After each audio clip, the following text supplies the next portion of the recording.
And welcome back to the Rock Shop Podcast. Joining me today is a very special guest, and his name is Connor Pannell. Yo. What's up, dog?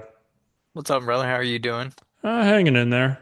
Man, it's Monday, and that sucks, dude. Like, 'cause gonna have to get a burger. That's why I was gonna be late because I didn't know how long that was gonna take me. It's like right by my place, but it's Monday, and they're freaking closed on Mondays.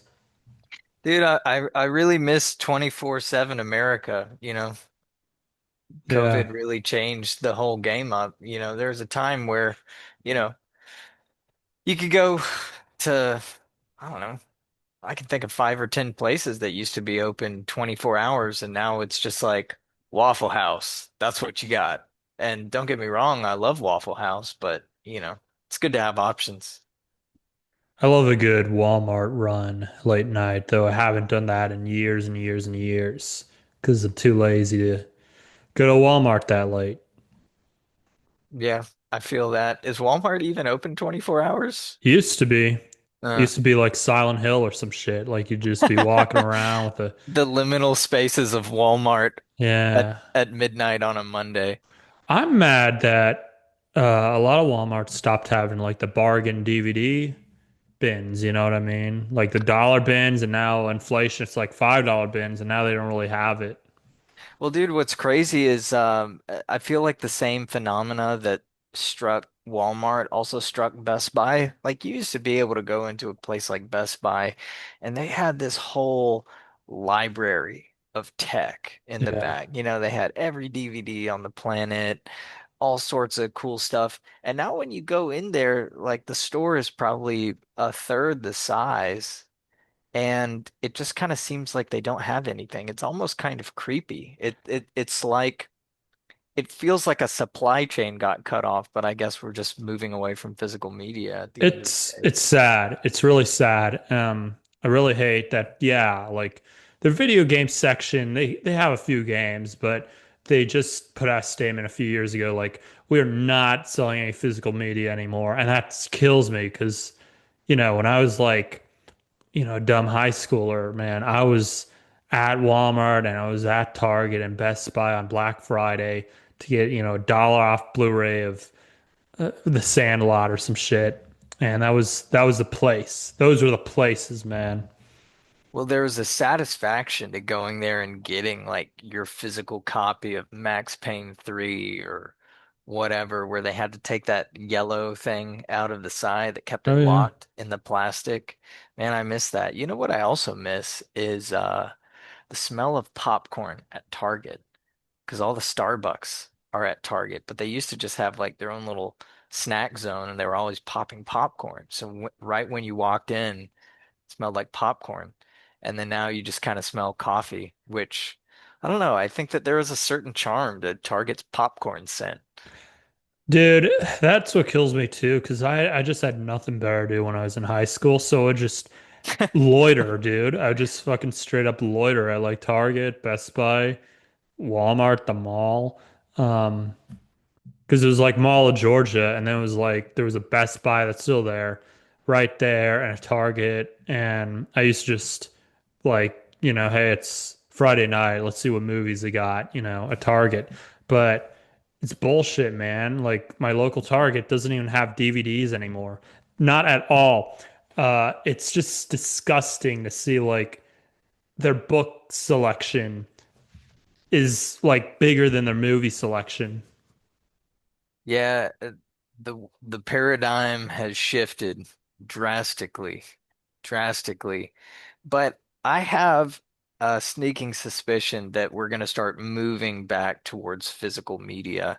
I remember I saw there was a Sundance campaign for some short film. I forget what it's called, but it was about this girl who's like 15 years old and she's into like dirt biking and all these BMX races. And they did this physical media campaign where they posted these kind of themed flyers all around. And I want to say it ended up like winning a grand prize or some prize at Sundance because people saw like these physical things. And what's cool is like the social media space has been flooded by all these ads. And so you actually don't have as much competition over in this physical space. So if you can kind of find areas where people are, you can actually dominate those spaces and reach people that otherwise you'd be fighting tooth and nail for online. Well, even like, I don't know how old you are. How old are you? I am 31. Wow. I'm 27, and even when I was in like college, like, I could just go to Target or whatever, pick up a movie, pick up a DVD, get some snacks. That's a Friday night right there with the buddies. That was sick. But then I like come home and like then I realized my, you know, Mac doesn't have a disk drive. I'm like, well, fuck, there's a there's a night right there. This sucks. You know, one of my favorite things, so there was a GameStop that was right next to a Target. And, you could run in, get some popcorn, and, they were always running these trade-in deals. They don't really do that anymore. Or maybe they do. I don't really go to GameStop anymore. Um, But I remember this one day, this was like way back in 2010 when Call of Duty Modern Warfare 2 came out, like the OG one. I Yeah. paid $10 for that game because I just traded in a couple things, ran into Target, got my popcorn, and dude, I was set for the night. Like that is a high that is unreachable these days. Just some Yeah. popcorn and a great video game, dude. Oh yeah, dude. And like get some soda in there. Your I Code mean, you Red, Mountain Dew Code Red. yeah. You probably like if you're 31, you probably weren't like of drinking age. I'm not doing math on this podcast. This isn't a nerd podcast, but I tell you, man, like you get some, little vodka going and you like put on a bad movie and like game after, that's a little sad drinking alone and playing Mario, but yeah, it's a way to spend the night. Everyone's got their own thing, everyone has their own Zen time. If, you like to dump some vodka in the Mountain Dew and play Mario on a Friday night, then more power to you. But what's crazy is like Barnes and Noble is the place to buy some DVDs now, but they got the whole Criterion collection, but you look at those prices. I'm not even just talking about Criterion. Like, what was that? The Rock movie, the Christmas movie? The Rock Christmas movie? Yeah, That's not the one that is on just Prime came out where. Video. Oh yeah, I don't think I saw it. It was Dude, ass. I don't think I've seen a movie with The Rock in it in years. I remember there was that one movie where he was like stuck up on like the 100th floor of a building and Skyscraper was like a skyscraper. Die Hard knockoff. Yeah, yeah, dude. I think that's the last I heard of The Rock, but I never saw the movie. I know The Rock from The Scorpion King. Like whenever I hear, oh, The Rock is in this movie, I'm just like, oh, this is Scorpion King. I remember like everyone was just like raging out when that first happened because it was maybe 2001, 2002, and that was like his Yeah. first movie because he was just a professional wrestler at the time. And I remember going and seeing The Mummy Returns, and great movie if you haven't seen it. Have you seen it? I've seen the first Mummy. I have not seen the second, and I've seen every Mummy, but the Mummy too. Now I think about it, but Dude, the you need to go watch The Mummy 2. It's not as good as the first one, but it's a fun ride. It's a really fun ride. I have like I have a story in a second here, but the point is like Barnes and Noble has DVDs and they got the shittiest movie you've seen all year, and it'll be on DVD for like $30, Blu-ray for 40 and 4K for 50. Like I legit saw like Morbius on 4K for like $50. And eventually the price No goes one's down. buying that, dude. That's why we don't have DVDs in stores anymore. It's because they're carrying stuff like Morbius for 50 bucks. Well, that store in particular jacks stuff up. Like you'd go like Walmart and like it's still more than you'd want to pay for Morbius, but it's like it's reasonable. But it's just literally go to Barnes and Noble and see how much they're selling like DVDs for, like new ones, because they're just. I saw the substance and I was thinking about it, but I was like, yeah, but I don't like it for $50. I want to say I was actually in Barnes and Noble last week and I hadn't been in there in a while and I'm pretty sure I saw a board game that was $200 in there. Jesus. I They don't know. really want Maybe you reading. They're like, I stay don't away know. from the DVDs Yeah, and the dude. It's like games. you don't want to buy this. You want to go over there and read, y'all. Yeah, that's a good deterrent. Yeah, no kidding. That's definitely a really meta part of their business model they're running if that's the objective. Um, man, what was the segue? I'm trying to remember. I will say this is what I was alluding to, but I saw The Rock recently, and I saw Brendan Fraser recently. So I didn't even really think about it. Like, yeah, I saw the Mummy 2 reunion at Toronto Film Fest because I saw Smashing Machine and Rental Family starring Brendan. Oh, dude, you were over at TIFF? I was. Did you have something showing there? What brought you over? No, just I went last year. It was awesome. And then I went again this year, and it was very awesome.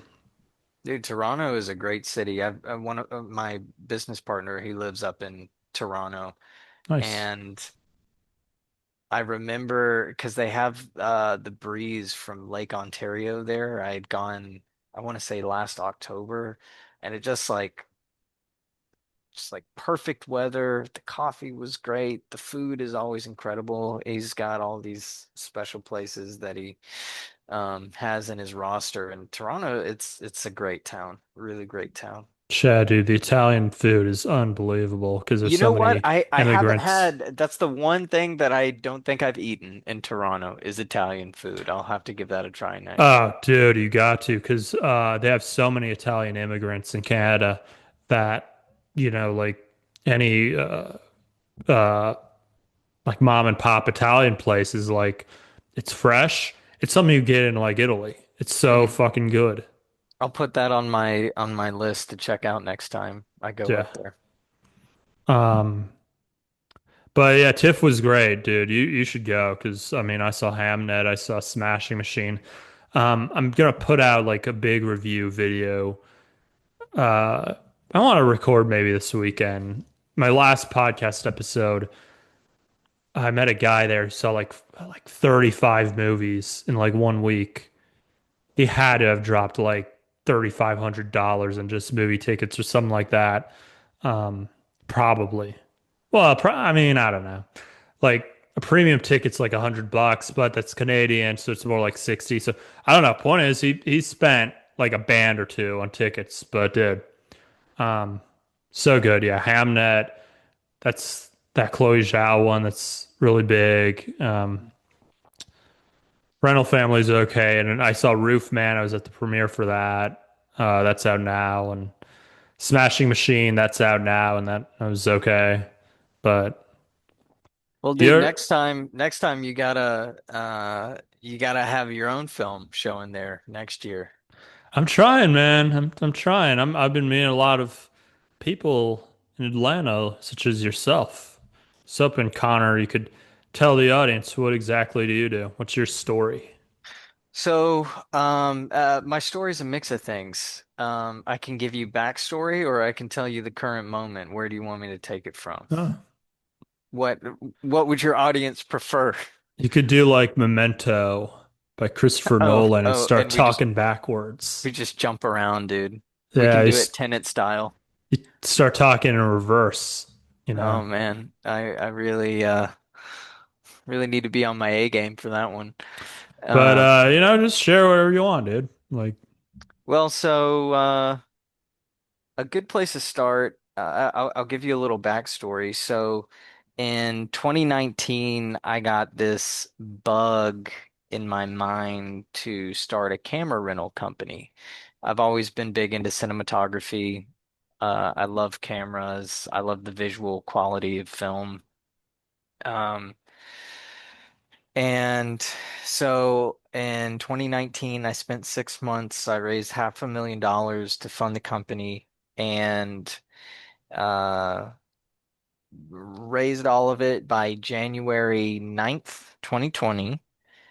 And then my equipment for the company came in uh, 3 weeks prior to the COVID-19 lockdowns. Damn. So here I was with this fledgling company, 500,000 on the hook that I had to make successful. Failure was really not an option because I was just in too deep at that point. Um, so managed to build the company all through COVID, and by 2022, the company grossed $1.2 million. We supported films like Halloween Ends, Exorcist Believer, this really good TV show called Echo 3 on Apple TV. One Fast Move, which is really cool father-son motorcycle racing film that was actually on. Soderbergh, right? No, the director, he's actually a friend of mine. His name is Kelly Blatz, and he's based out of Los Angeles. Really cool guy, super talented, great writer. So He he's the next Soderbergh, is what you're saying. Then, Oh yeah, well he's his own thing. He's his own yeah, thing. He's got a really specific vibe. It's worth checking the movie out. It was number one movie on Amazon around September of 2024, about a year ago. It's worth your time to watch. It's really, really good. nice. Um but yeah, so ran the company, but then the strikes hit in 2023, and I kind of saw the writing on the wall there as well. So I decided to get out of the rental business. And before I was even in the rental business, I was doing a lot of freelance creative work, primarily director of photography work, but I also wrote a lot as well. And I had been paid to write a couple things at the leading up to that, I should say. Um, so I decided to do a full pivot back into the creative side of things. And I was like, okay, well, how do I best do that? And this really beautiful thing had happened to me while I was running the company. A lot of times I would have undergrad students, call my office number and be like, "Hey, can I come check out your cameras? Can you give me some advice on the business? Can you show me how to operate an Area Alexa? Take me through the menu systems, whatever."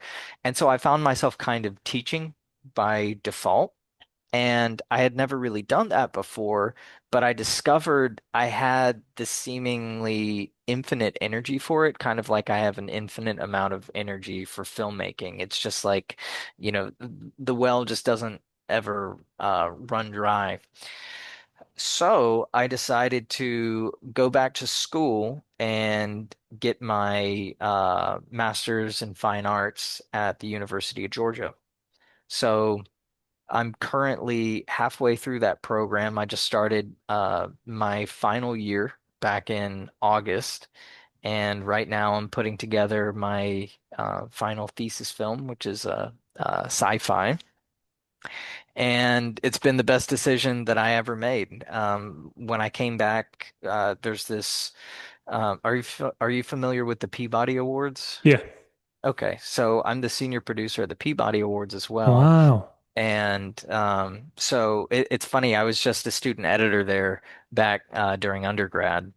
And so when I joined the program, the MFA program, I came back to Peabody, but in a more elevated role. So it was kind of a bit of a homecoming for me.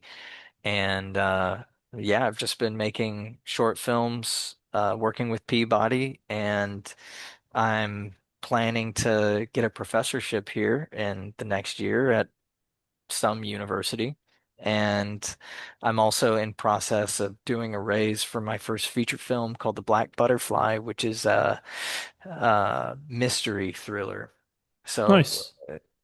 got a lot of things going on, staying very busy. So I know what Peabody Awards are, but I was hoping you could explain to the audience.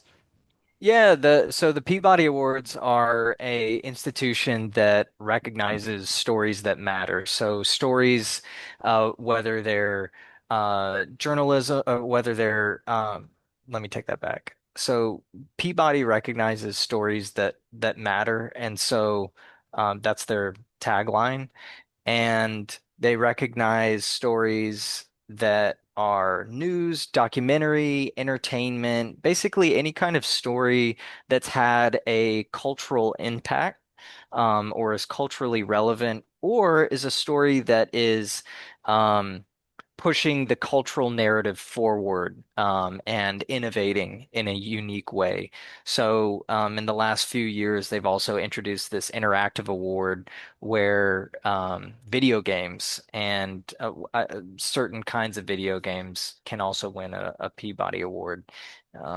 They basically celebrate the best of the best in the world of storytelling. So they're a really special organization, and you can go to their website, and I promise you'll be interested, entertained, and informed by pretty much everything that they have on there that is previously won. Yeah, it feels pretty intentional, I guess that's a good word. Like a lot of people rag on the Academy or like the Game Awards. It's just kind of like fake, you know what I mean? But at That's least with Peabody, that's actually the cool thing about Peabody, because it's not who marketed the best or who had the most ad dollars for their campaign. Like there's this extremely narrow criteria to win a Peabody, and the process of deliberation is extremely rigorous for every program that wins. So it really sets it out, or I should say, it sets the award apart from more traditional awards like an Oscar or an Emmy, where insider politics are involved. It's just like, did you create something that was excellent, that had cultural impact, and that also moved our society forward, or shined a light on something that we should be talking about? And I think that's what really makes the institution a special one. yeah, like I was saying, I mean, it feels more genuine. Like when they give an award, like it feels earned. I think that's the best way to put it. It's not, like you said, it's not just like, was there an underlying reason why, one movie wins Best Picture? Hmm. Um, and then you even, read up on the drama of the Academy and other um, award shows. Just, yeah, the politics, or just something like like one category is more important than the others. Sure. Like I know I was talking about this in the last episode, but in the Academy, there was a rule that you didn't even have to watch all the movies you're You voting just on. watch clips. Oh Yeah, or no. or like it was the whole thing with Best Animated Feature where um some of the voters anonymously would just say like, "Well, I don't know any of these, but I just picked the Disney one, or the Oh Pixar no. one." Oh no. Uh, No, that is not going on at Peabody. And another really cool thing that they do actually is when they hold the ceremony, everyone who attends the ceremony is a winner. So it's not like, oh, we've got our nominees here and the nominees are going to figure out who among them won. It's everyone in that building is a winner, and it creates a different type of energy in there. yeah. No, I totally get that. That's super cool. And I had another question. So I did the math in my head, and you're about like 25 when you started the camera company, and you were able to secure that much funding. Hmm. Like, was that all through like, a loan from a bank, or like how did you manage that? That's a really interesting question. So, part of it was with private investors, and that just comes down to locating wealthy individuals who are interested in investing and also are interested in you. And then it was also partially funded by a bank. So I also had to then pitch that to a bank. And it was a really rigorous process. I got a lot of no's, but I also got a few yeses, and those yeses allowed me to bring it to life. Yeah, I didn't know a whole lot of people in film, just in Atlanta, just because like we met at that MMI event, you know. Hmm. And I just didn't really know there's a whole lot of that going on. I mean, I'm really up north, and you're based out of Athens, right? That's right. Yeah. So you came a long way for that too. Is that Yeah, right? my friend Gabby, she had just told me about it, and um, I was like, sounds cool. And Yeah. I happened to be free that day, and I generally like to circulate when I can, so it seemed like a good thing to do, and I was glad that I went. Yeah, I was glad to meet you, dude. And that was a Likewise. cool event, a lot of cool people, and Gabby was cool. But that's the thing that I've kind of noticed meeting more people is that not a lot of people have access to money. Like people have ideas, but they're like, but there's no money. So just the ideas are ideas, and that's how it kind of goes anyway. So it's kind of curious when you said, you raise that much money. I know a friend he used to be on this podcast a lot. I think he told me he goes to like dentistries and that's how he raises money is he just asks like the dentists. There's a lot of dentists in his town. And I was like, does that work? And he's like, well, 4 out of 5 dentists will agree that like, yeah, we can make a movie. Yeah, well, so he's not necessarily wrong. He's basically targeting wealthy individuals who have an interest in the arts, and maybe they also have an interest in him as well. Uh, a lot of times, the key to courting an investor is someone who's passionate about what you're making, but they're equally, if not more, passionate about who you are and what you're becoming. So they want to invest in the project, but a lot of times they see it as investing in you as well. Oh, that's a good point. I don't know. Like, I guess he just knows a lot of dentists. Yeah, a lot of dentists, although that if you're gonna reach out to somebody like that, you're gonna need to have some kind of distribution plan as well, because yeah, you can go raise money, but if you go make a film, how do you run a profit? How do you Yeah. pay your investors back so they can invest in you again for the next one? Maybe a little bit more. So you also have to be conscious about taking care of the people who do choose to invest in you. And sometimes the way things go are out of your control, but there's a lot that you can control, and it all comes down to how you manage it. Yeah, that's producing. That's something I don't know. I never really thought about because it's just like, well, I'm a writer, but now I just think to myself, like, if you're listening to this out there, like, feel like you just gotta make it, just even if it's something small, just make something and try to like get into festivals because that's so Yeah, fun going to film what, festivals and meeting sure. people and, connecting that way. Yeah, what I would recommend if you're trying to get a film made is write a feature film, lock it in at about 72 pages. That means it's probably going to be about a 12-day shoot. That's a metric that I generally work with. I've done them in 10, but they can be a little tight at 10. And a safe budgetary range, if you're doing like a lean and mean indie, is to do them for under $50,000.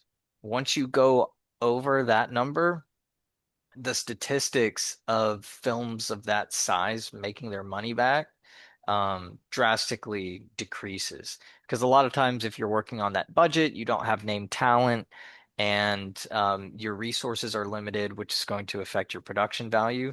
So, if you can write a film that is designed with an awareness of that budget, and you do it clean, you do it right, and you think about distribution on the front end instead of the back end, you can develop a really successful business model that way.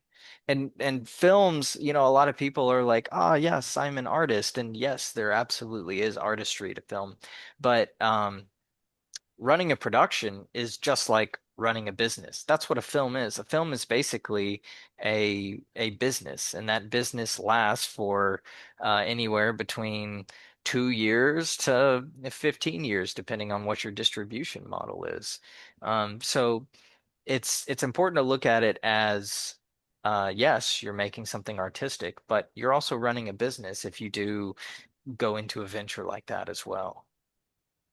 I was on a panel at a local film festival in Alpharetta, and this was a little bit after the strikes ended, and that was like the big talk was, distribution and um, where do we go from here? Strikes are over, and everyone was dooming. I will say that, but I did try to think positively, and I was like, well, hey, I mean, things aren't the way they used to be, but that could be a good thing too. Like, look at all the avenues for distribution now. Let's just through the internet. Like, 10 years ago, or, 15 years ago, you could count the number of streaming services on your hand.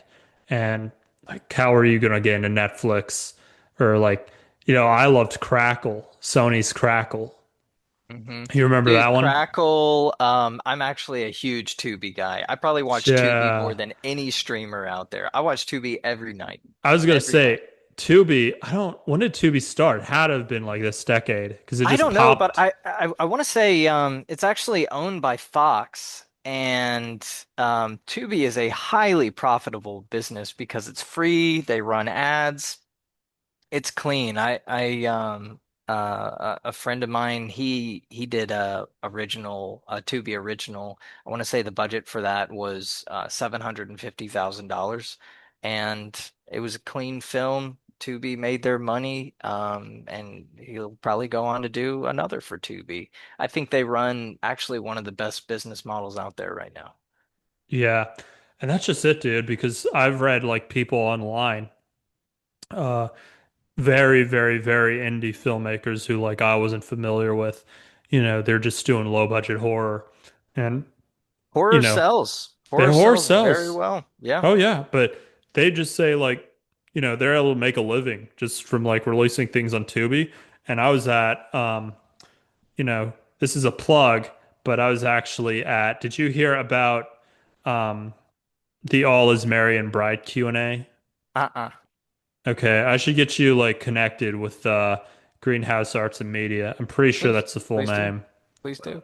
Yeah, because it was great. They had me at Shadowbox Studios downtown.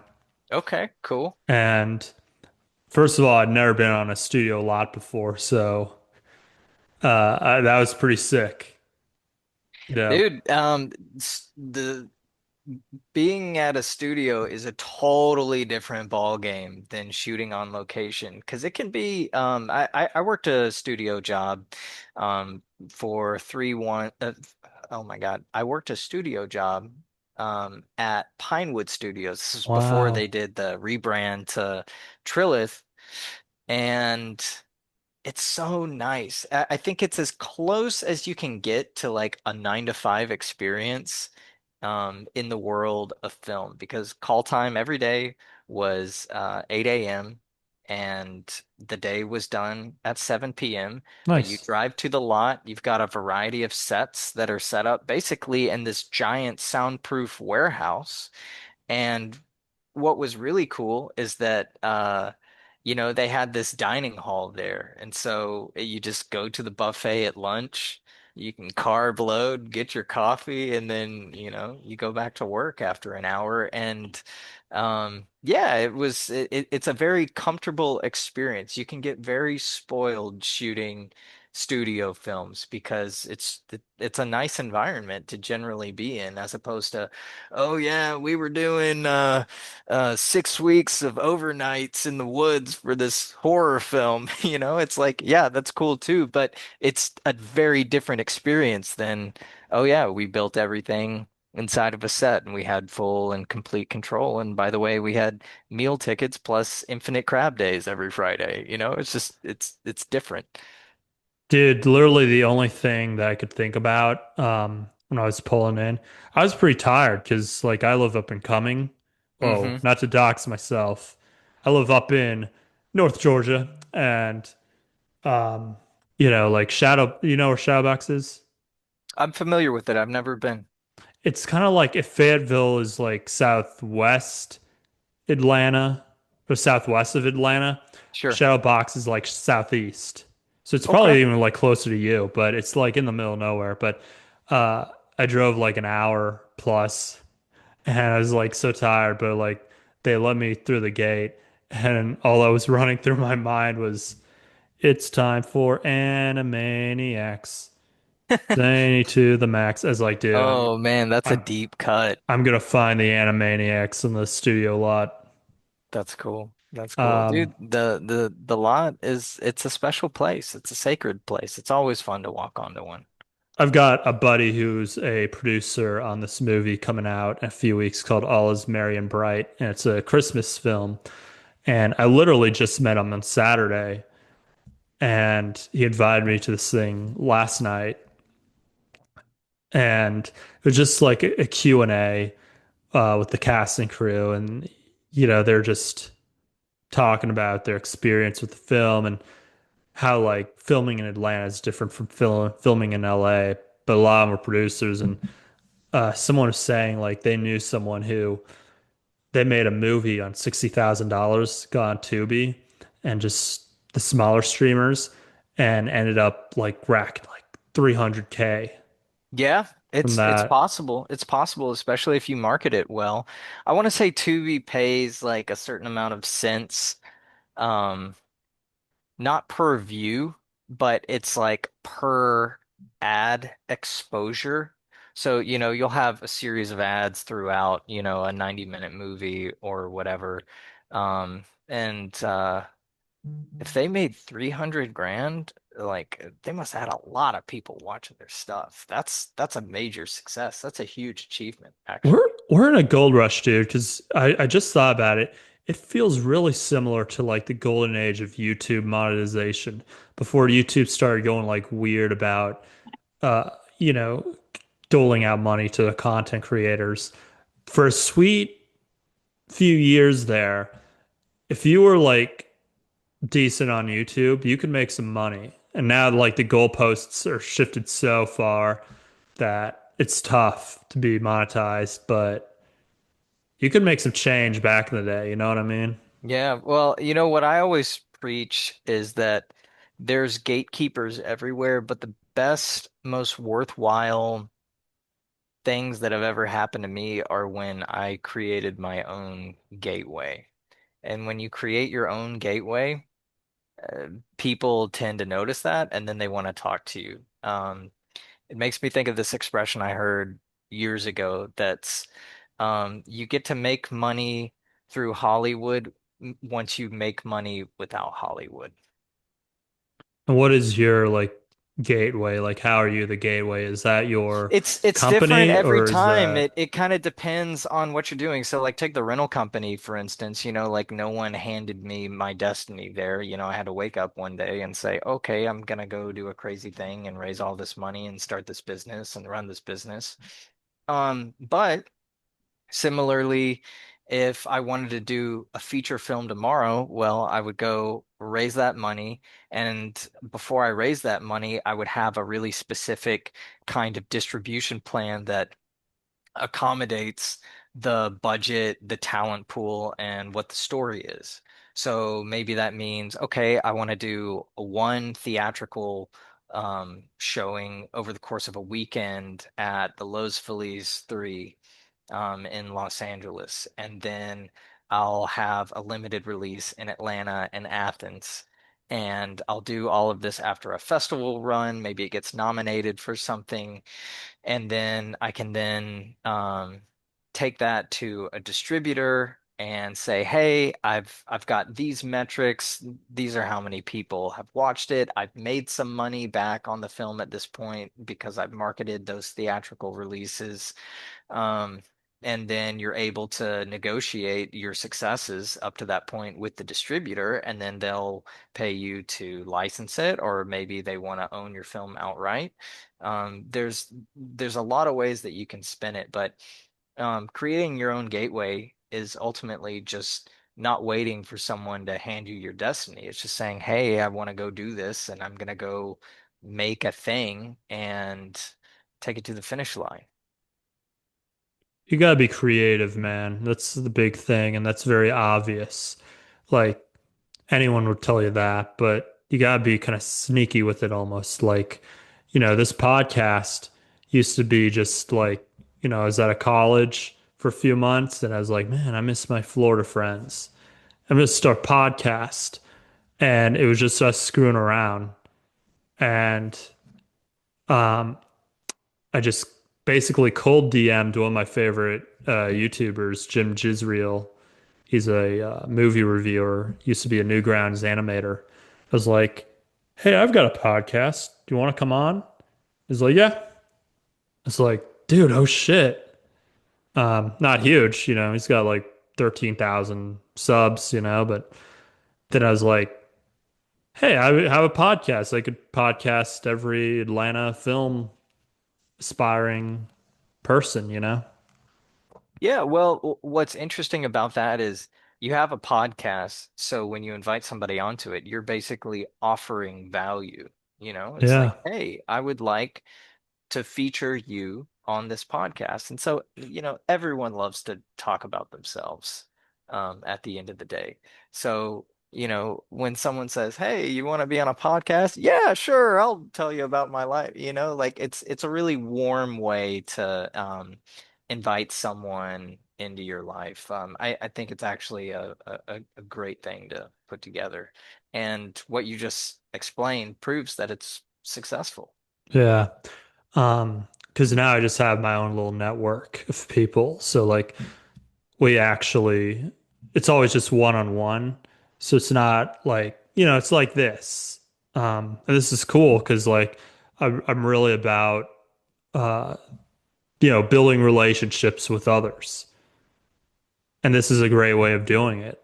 Um, so I definitely, recommend this sort of thing to anyone, like, because this is super cool. But also, you're not meeting my network. But then I have industry night downtown Roswell. I'm like, hey, all you guys, like, show up and come meet each other. Like, you from episode 33 meets person from episode 29. And then we got a little thing going on. You know what I mean? And then Yeah, that's pretty sick. yeah, you're basically creating this spider web of people and then they meet each other, and then, everything really builds out from there. Yeah, that's the one thing I love about our industry, man. It's just it's so social. Like I was explaining to the guy who cuts my hair, I was like, dude, like you're not gonna go to like a barber convention. You probably don't like, go to a networking event with other barbers. But for us, like it's everything. So we have to make friends. We have to like put ourselves out there. Yeah, you have to make friends. I think it's best to do your best to get along with everyone. Um, because you never know. You really just never know. I remember one time I interviewed for uh the show to be DP on it, and I thought that I bombed my interview, bombed it. And in the middle of the interview, I was even thinking, like, there's no way this guy is gonna pick me. Just absolutely no way. But I was like, no, I'm just gonna be friendly. I'm gonna do my best. And once I hang up, I'm gonna let it go. And the next day, I had to fly to Los Angeles, and I didn't hear anything for like 5 days. And I had completely forgotten about it at that point. And then I just have this email saying, "Hey, we've selected you. We'd like to onboard you to the team, blah, blah, blah, blah, blah." And so anyway, it's just kind of funny how that stuff works out. So it's always good to get along with everybody, put your best foot forward, even when you do think you're totally bombing, because a lot of times it's just kind of in your head. you know? We can be our own worst enemies. Yeah. And that's like at the end of the day, that's all we really like, I guess, want, or maybe not everyone, but I guess for me is like you kind of want that feeling back. Like when you know, remember when you were a kid and you had like your first camcorder and just shooting home movies with your Oh yeah, buddies. that's when I discovered cinematography. My grandpa, he had this VHS camcorder. Me and my friend, we used to film each other, shooting each other with water guns, but we would hold the camera with the water gun in front. Oh shit. And I Hardcore was, Henry. yeah. And so I had just gotten into playing Halo at the time, so I was in like the fourth grade. And I was just like, oh, this is just like the perspective in the Halo game. And so I was like, this is the coolest thing ever. And then that is what made me aware that camera angles exist. And I was just like, whoa, this is crazy. And so that's actually how the bug bit me. That's the funniest thing because like I had that feeling too when I was making home movies, and you kind of realize like you're never like cognizant of like video angles or editing or anything. You have to kind of figure out like, hey, why doesn't my home movie look like Predator, you know? Or like or like Why Terminator doesn't 2. my home movie look like Predator, bro? That out of That's context, it great. sounds That's great. No, that's like it's just such a beautiful comparison. yeah. Yeah, please continue. You know, That's amazing. or even like now, I'm like, what? I'm walking around with my camera, or like you'll be filming something on your phone. You'll be like, yeah, dude, what? Why is it so shaky? It looks like shit. And you're like, Hmm. oh, yeah, because I don't have a gimbal. Hmm. You There's, know yeah. what I tell a lot of people, because people will always be like, "Yeah, why doesn't my stuff look like a movie? Whatever." And I'm like, "Well, one, you're shooting everything on a 24 millimeter lens, so it's just wide angle after wide angle, and also you haven't lit it, or you have uh, a Fresnel bulb and you haven't diffused any of your light." So you're just baking the subject with light. So a lot of people think like, oh man, I need all this expensive gear and then I can be a real filmmaker. But a lot of times, like if I took 30 minutes with you and just showed you how to make a book light and how to do negative diffusion, but then I said you're gonna have to film this on an iPhone, I promise you will film something better with that setup than someone who has $100,000 camera that has no idea how to light or how to lens a film. I promise you. I would Dude, bet everything that I have on that. dude, I love student films, man. Like, those are so fun. Like, I was actually a film festival judge for, I think, the Student World Impact Film Fest. Um, and that was something else, dude, because you just see like student films and a lot of them like there's no entertainment value, and that was what was kind of brutal in a way because they don't. Well, that's the thing because like so many like students, like you have to have the question in the back of your head, like who are you making this for?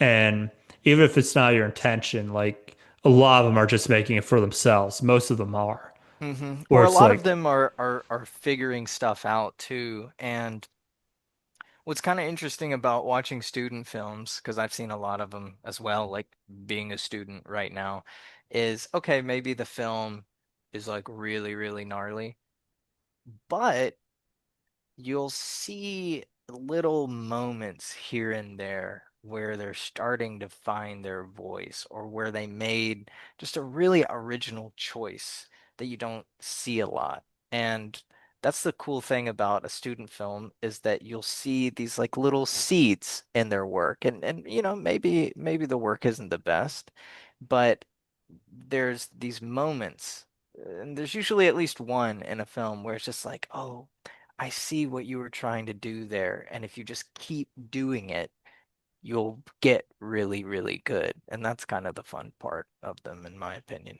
yeah, it's that birth of an auteur sort of thing. Yeah, yeah, I totally. I think they're just more fun because I don't know. I don't know if I could ever do the studio system just because it's so fun. Like going out there like John Waters or like Lloyd Kaufman or something, just going crazy with a camera, filming all kinds of crazy Dude, shit. guerrilla filmmaking, I've gotten some of my best shots doing guerrilla filmmaking. I think there's a bit of a beauty to them both. Like it's great to have some studio backing, but there's a freedom that you get when you just go total guerrilla on everything as well.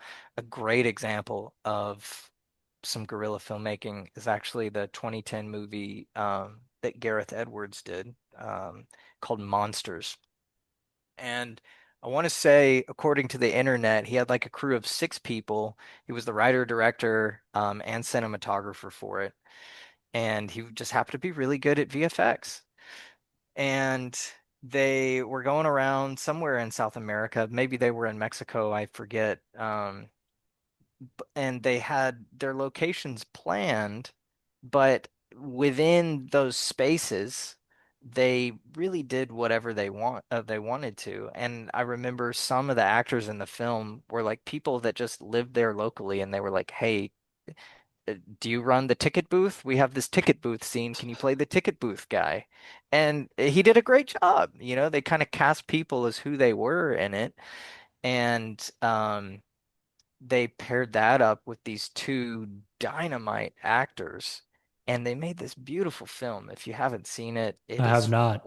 you should watch it tonight. It is so, so good. It's very El Mariachi by Robert Rodriguez. Yeah, yeah, Because that's that's the kind of exactly it. same way, yeah. Because he was from Texas, but he just go south of the border and just do his filming. And I think you'd like. I have his book. Have you read that? No, Uh, I have a lot of movie books. Maybe I'll send you a list, but I do want to like plug it on the podcast because it's cool. plug it. Oh, Rebel Without a Crew is the name of the Rebel book. Without a Crew. That's right. That's it. Um, yeah, I've read some of it, not all of it yet, but yeah, he would just go up to like Mexican cops and be like, "Hey, can you act in this?" And everyone's just chill and cool, and there's no location permits. I'm sure maybe there are, but they don't care. Like, there's so much Yeah, red sure. tape up here where, Sure. like, especially like I read in LA, you need a permit just to film in your own house, which is so crazy. Yeah, no kidding. I'll tell you, there's this. I've always wanted to go to New York City and just do a guerrilla film there. Just because I feel like that would be so much fun to do. Yeah. And you would have to be clever about it because, if you see people's faces in the background, then in that case, yes, you do have to have them sign a release and stuff if you do want distribution. But if you were aware of those little nuances, I think it would be so much fun just to have this concept and treat New York City like your filmmaking playground. It just seems like it would be this fun, creative thing to do. Yeah, I found that out that like, basically for the audience, you don't necessarily really need a permit to film in New York City on the streets. Like as long as you shoot handheld and you keep it really small and you're not disrupting things. Yeah. Like Birdman was filmed on handheld, which is wild. There's a movie I love a lot. Well, okay, I don't love this movie. I love Sean Baker's other work, but do you know what I'm talking about? The movie Takeout. Mm-mm. I saw on the Criterion channel a few months ago, and it's literally just a takeout employee at like Chinese restaurant in New York City, and like the whole movie, it's just Sean Baker with a handheld camera. It's kind of like the day in the life of a takeout guy. He's on his bike and he's got to deliver the food, and people tip him poorly. People are just dicks to him. Uh, I'll say the movie is really cool because it's really unique, kind of like Slacker almost, or something like that, or almost like Clerks. It does get kind of old because after an hour, you're like, all right, I've seen kind of the same few scenes on a loop for an Sure. hour, but it's so cool because it's yeah, 7 grand I think, and uh, it's very clearly just Sean running around the city with a camcorder. Yeah. Well, they take on this. raw yet beautiful quality. And I think that's what makes guerrilla filmmaking special because if you have a story that's really good and you just do it in that method, there's a authenticity that you get by creating it in that way that you don't necessarily get to keep when your budget increases and ironically when your control increases. It's life as it is, you know.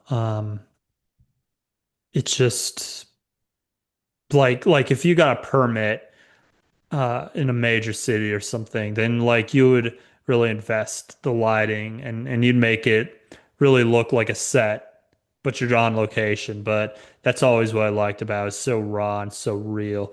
Like that's one I really need to see is have you ever heard of Escape from Tomorrow? Mm-mm.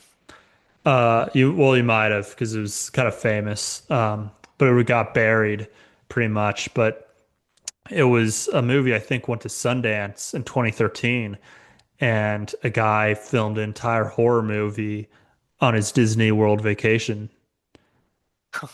Oh, Did you that's know amazing. this? Wait, hold up. Let me make a note to check this out. Escape from Tomorrow, and I think the full thing's on YouTube or Tubi. I'm gonna make Um, a note to watch it. because yeah, like he just brought his camcorder and like the Disney employees were none the wiser. They're like, oh, this is just a guy um, on a vacation. But then he's like on It's a Small World like 40 times in a row, just getting shots and getting Hmm. reactions. And yeah, he made it and then he released it, went to Sundance, and Disney did the whole Streisand effect where they didn't, people were thinking like, oh, this dude's gonna get sued and he's gonna like lose everything. And then Disney didn't want that publicity, so they just ignored it. And then, now Let it him went totally get away. away. Nice. Well, But he has that's this great. one baller movie that went to like Sundance, and like he's got dudes like me still talking about it now. I've never seen it. I've heard apparently it's bad, but that's pretty baller, not gonna lie. Who's the director of this again? I don't know, dude. I think that's the only thing he ever made. Escape from Tomorrow. I'm gonna watch it. The only notable thing. Let me know how it is because I've actually never seen it. Oh, okay. I'll letterbox it. Sure. Well, it's about closing time for the Rock Shop. Connor, thank you so much for coming on. Where can the audience find you? Thanks for having me on. You guys can find me on my website, www.connorpannell.work, and that's ConnorPannell. And on there, you can see trailers of all my work. And if you have a project coming up, I also have consulting services, and I'd be happy to talk with you about your next project or help you bring it to life. So you can email me, reach out, and that's the best place to find me. Awesome. And the audience can find me primarily on Instagram, RY_THETIGER. That is Rye the Tiger. And until next time, Connor, see ya.